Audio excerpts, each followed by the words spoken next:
Nancy जी का सबसे पहले सवाल आया है हमारे सामने। ये कह रही हैं कि कैनरा रोबैको एएमसी ये 300 रुपये पर, ये कह रही हैं कि मैं नवंबर से इसको होल्ड कर रही हूँ। रचित जी एक बार देखिए जरा कैनरा रोबैको एएमसी। मुझे इनफैक्ट सारे ही एएमसी स्टॉक्स पर आपसे राय चाहिए। जब ये बात आई गई है, जिनका सवाल आई गया सबसे पहले सामने, तो इनके नंबर्स का इम्पैक्ट हम देखें कि स्टॉक पर दिख रहा है। कैनरा एचएसबीसी लाइफ के नंबर्स भी काफ़ी अच्छे देखने को मिले थे। अब ये सर 300 रुपये से होल्ड कर रही हैं नवंबर से, और अब इनका प्राइस आने वाला है। लेकिन एएमसी स्टॉक्स में हाल फिलहाल हमने देखा है, चाहे वो आईसीआईसीआई प्रूडेंशियल हो, एसबीआई फंड्स मैनेजमेंट लिस्टिंग के बाद ये भी हल्का हुआ। आज तो 591 का लो भी मार दिया। ये चल क्या रहा है एएमसी स्टॉक्स में सर, और इनको क्या करना चाहिए कैनरा रोबैको में? सर देखिए, पहले तो नैन्सी जी को नमस्कार। और जैसे ही आपने नैन्सी जी बोले थे तो मुझे लगा एसोसिएटेड अल्कोहल की बात हो रही है, बट मुझे नहीं पता था इनके पास कैनरा रोबैको भी है। और जिस तरीके से पोजीशन है सर, नंबर्स बहुत अच्छे आए हैं और आपको एक अपमूव दिखा रहा है। एक हल्का सा सप्लाई पॉइंट बनता हुआ दिख रहा है 296, उसके ऊपर जब भी मेंटेन करेगा आपको बहुत कंफर्टेबली 324 लेवल्स तक जाता हुआ दिखेगा। और नैन्सी जी को रखे हुए हो गया टाइम। नैन्सी जी यूजुअली थोड़ा टाइम स्पेंड कर लेती हैं। मैं आपको बोलूंगा मैम अभी कुछ नहीं करना है आपको, आप आराम से वेट करिए। ये एक री रेटिंग कैंडिडेट भी बनता हुआ दिखेगा एंड टाइम टू कम आपको 354 लेवल्स तक भी आता हुआ दिखेगा।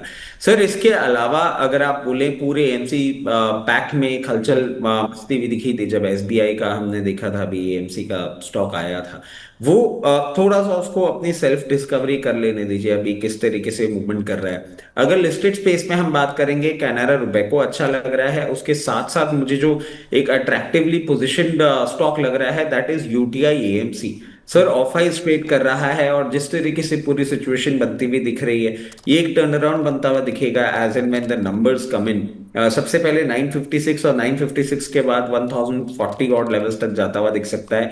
और अगर आप इसको मीडियम टर्म के लिए पिक कर रहे हैं इन लेवल्स पे, तो आपको मीडियम टर्म में तो 1340 लेवल्स तक भी आता हुआ दिख सकता है। एएमसी स्टॉक्स में बाकी सब हैं अच्छे, कोई प्रॉब्लम वाली बात नहीं है, बट पी मल्टीपल्स को देखें, नंबर्स को देखें और पास परफॉर्मेंस को देखें, तो एक under performance Canara Robeco UTI AMC का रहा है। I would actually like to go with both of them. ठीक है, इसका स्टॉप लॉस भी होगा कोई यूटीआई एएमसी का सर? सो यूटीआई एएमसी में अगर आप पोजीशन बना रहे हैं तो मैं समझता हूं आप इसको आराम से होल्ड करके रखिए। क्लोजिंग बेसिस स्टॉप लॉस जो मैं देख पा रहा हूं दैट इज 888, 888 रुपए। ठीक है, आप करेंगे इवेंचुअल टारगेट 1340 तक का है इसमें? बिल्कुल बिल्कुल सर। ओके, ठीक है। तो एक C R A M C, इसको आप होल्ड कीजिए नैन्सी जी। और दूसरा नाम भी इसी स्पेस में अगर आपको चाहिए तो यूटीआई ए एम सी, जो हमारे बाकी दर्शक देख रहे हैं उनके लिए 946, 1040, 1340, ये तीन टारगेट हैं जहां तक इवेंचुअली आप इसे होल्ड कर सकते हैं। 888 रुपये आपका स्टॉप लॉस होना चाहिए। प्रदीप जी, इसके साथ साथ नैन्सी जी कह रही हैं कि मैं जेएसडब्ल्यू इंफ्रा को भी होल्ड कर रही हूँ। 310 रुपये से इनके पास है। दोनों के रिजल्ट आए हैं, C R A M C का भी रिजल्ट आया और इसका जेएसडब्ल्यू इंफ्रा का रिजल्ट भी आया। रिजल्ट हमारे पास हैं सर। रिजल्ट्स में बाकी नंबर्स तो अच्छे हैं, केवल मुनाफे में हमने देखा है थोड़ा सा डेंट लगा है, जिसकी वजह से एक 3% के आसपास की गिरावट स्टॉक में देखने को मिली है।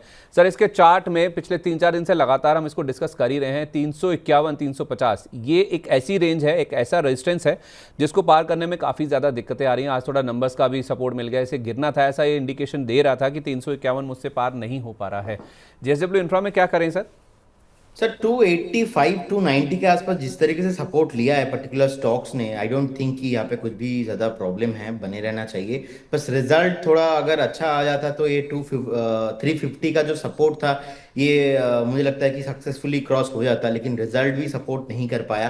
तो हो सकता है कि एक बार आपको 315 320 तक भी दिखा दे। मतलब ब्रेकआउट के बाद मुझे लगता है कि अगर ब्रेकआउट हो जाता तो बहुत जल्दी यहाँ से आपको 390 400 आ जाता। दो दो जो आपको एक 1.5 2 महीने में होना था वो आपको फिर से 4-6 महीने लग जाएंगे। मतलब कंसल्टेशन जो टाइम है इट विल इंक्रीज अगेन, आपको एक क्वार्टर ज़्यादा वेट करना पड़ेगा। बने रहिए, ओवरऑल स्ट्रक्चर पॉजिटिव है और एक क्वार्टर का रिजल्ट देख के कहीं ना कहीं घबराने का कोई बात नहीं है। ओवरऑल ये ओवरऑल जो स्टॉक है अच्छा परफॉर्म किया है और आई थिंक अब उनको बने रहना चाहिए। 2 क्वार्टर का व्यू होना चाहिए। आपको स्टॉप लॉस 280 के आसपास ही मेरे हिसाब से होगा। यहाँ पे आपको ऑल टाइम हाइस बनते हुए दिखाई देंगे। 350 क्रॉस करने पे आपको 450 तक भी आपको आते हुए दिखाई देंगे। बहुत बढ़िया फंडामेंटल ओवरऑल है। और आई थिंक रजीत सर ने जो बोला मेरा ड्रेस को लेके, वो अभी ड्रेस को लेके कोई प्रॉब्लम नहीं होगा क्योंकि वो लाइटिंग का एक रिफ्लेक्शन था, तो मैंने पूरा चेंज करके ही आ गया, तो आई थिंक इशू नहीं होगा अभी। ठीक है, ओके। तो आई थिंक नहीं सर, नहीं नहीं नहीं नहीं नहीं नहीं नहीं। ये एक्चुअली अपना ट्रेड सीक्रेट नहीं बताना चाह रहे थे, तो बोले कि यार ये बैक स्टेज आके फिर मेरे पीछे पड़ जाएगा कि शर्ट इतनी चमक क्यों रही है। बोले यार इतनी प्यारी शर्ट है, इसमें नजर ना लगे, इसको सबसे पहले मैं हटा देता हूँ और ब्लैक शर्ट ही पहन के आ जाता हूँ। बोले कम से कम इस इंसान की नजर ना लगे मेरे कपड़ों पे।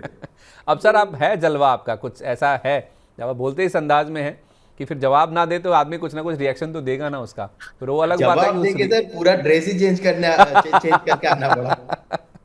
ये बात तो है सर, रचित जी के साथ ये तो है, मतलब अपनी ड्रेस नोटिस करवाए ना करवाए, सामने वाले की नोटिस करवा देंगे। अरे सर वो चमक ही इतनी प्यारी लग रही थी शर्ट, मतलब मैं आपको बता रहा एक्चुअल में मेरा ये तो अभी था आपने कि पहली बार ये प्यारी लग रही थी, अब पहली बार बोला है ये, पहले कुछ निरमा विरमा बहुत कुछ बोला आपने, ये पहली बार बोला ये हाँ, तो पॉजिटिव सर वर्ड कि वो हाँ प्यारी लग था रही ना थी। कि निरमा की चमक, या ऐसा कोई था ना कि एक चमकता है कपड़ा वो साबुन से धोने के बाद बिल्कुल ऐसे चमक रही थी कि मजा आ रहा था देख के, क्या सही शर्ट लग रही है। चलिए बढ़िया है, अच्छी बात है। रचित जी, चेन्नई पेट्रो देखिए, अंकुश कोरा जी कह रहे हैं कि मैंने 1238 रुपये पर लिया हुआ, 1238 पर लिया हुआ है, किसको मैं होल्ड करूं अभी?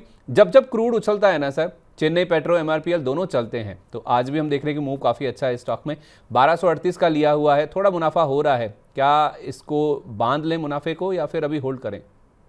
सर दो चीजें हैं, देखिए ये क्रूड अब जिस तरीके से हो रहा है और वो बाबेले मंदब को जिस तरीके से उन्होंने बंद किया है, क्या क्रूड यहां से और ऊपर जा सकता है? हाँ बिल्कुल जा सकता है।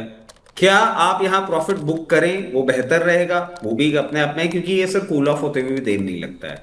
तो मैं आपको दो ऑप्शन देता हूं, या तो आप यहां प्रॉफिट बुक कर लीजिए और आपको ऐसा लग रहा है कि नहीं यार ये 96 98 तक भी होता हुआ दिख सकता है, तो मैं आपको एक स्टॉप लॉस सुझा देता हूं जो कि निकल के आ रहा है 1256 रुपए। 1256 क्लोजिंग बेसिस पे आपको ये ब्रीच करता हुआ दिखे, आप पोजीशन काट के निकल जाइएगा। अगर ऐसा नहीं होता है और क्रूड ऊपर जाता रहता है, आप देखिए 52 वीक हाई ब्रीच करने की कगार पे आ गया है, एक ब्रेकआउट देके आपको 1348 तक भी जाता हुआ दिख सकता है। सो यू हैव ऑप्शंस, इधर you book profit over here या स्टॉप लॉस के साथ पोजीशन अपनी कंटिन्यूड रखिए और हायर लेवल पे बुक कर लीजिए। ठीक है, ओके, ये होगी चेन्नई पेट्रो की बात।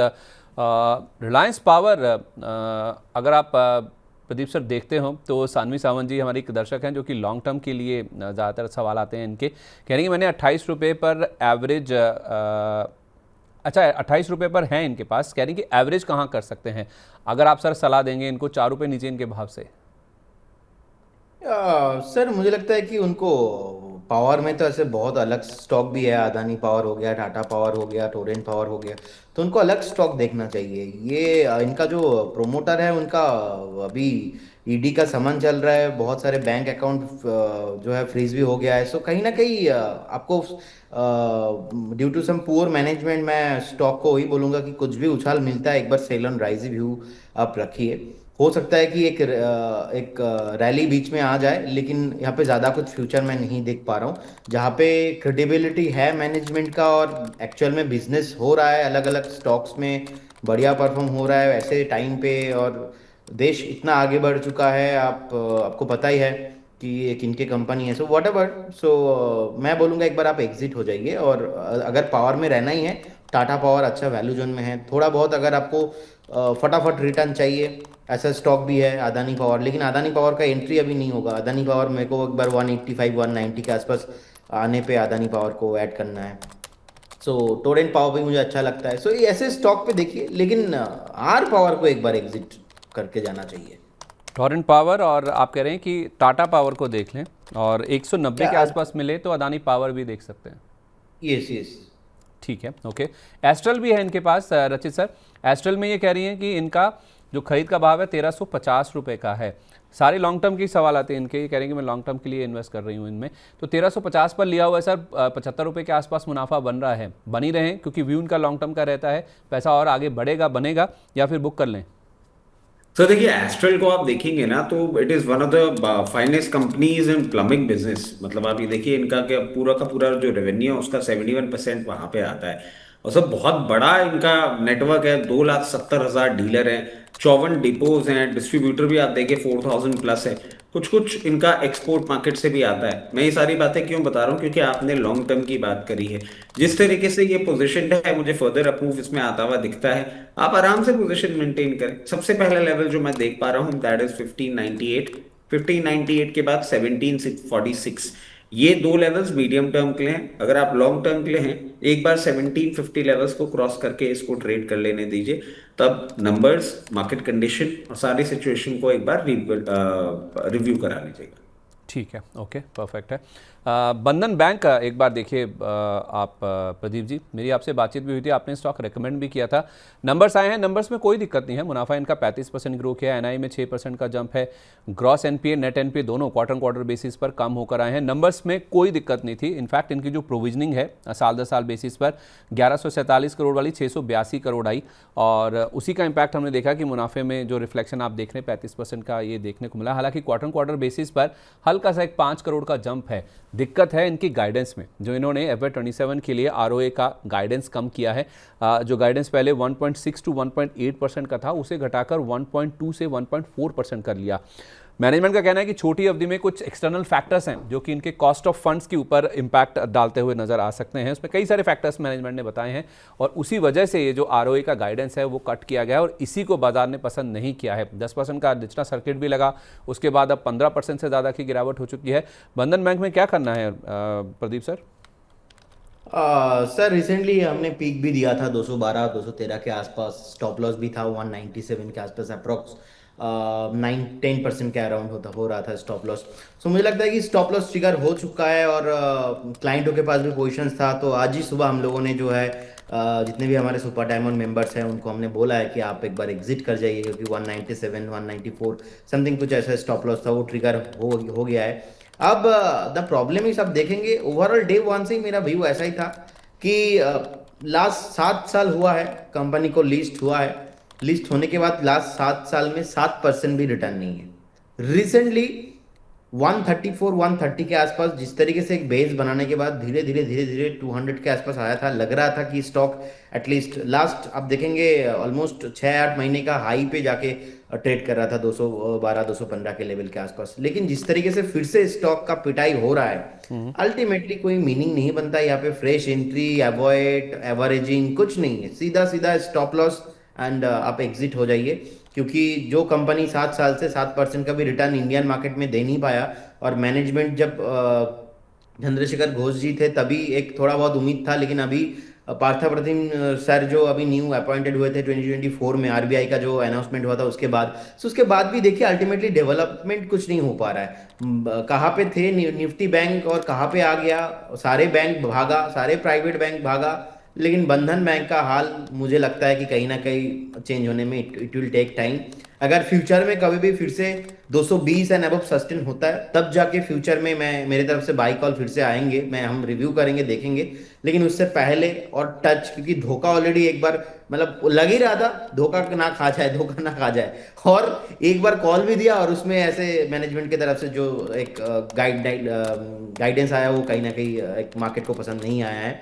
तो because of that reason I am out of this stock, and मैं तो नेक्स्ट 6 महीना फिर से नहीं आने वाला, क्योंकि स्टॉक अल्टीमेटली वही है। आप देखेंगे अदर्स बैंकिंग स्टॉक्स जहाँ पे अच्छा परफॉर्म कर रहा है, कहीं ना कहीं बंधन बैंक मार्केट को अच्छा नहीं लग रहा है। So because of multiple reason मैं एक बार आउट होना चाहूंगा स्टॉक से, और मेरा व्यू यही रहेगा, अगर आपके पोर्टफोलियो में है तो सेल एंड राइज व्यू आप मेंटेन करके चलिए। अल्टीमेटली कोई फ्यूचर नहीं देख पा रहा हूँ शॉर्ट टू मिड टर्म में स्टॉक में। रचित जी, क्विकली आपका व्यू।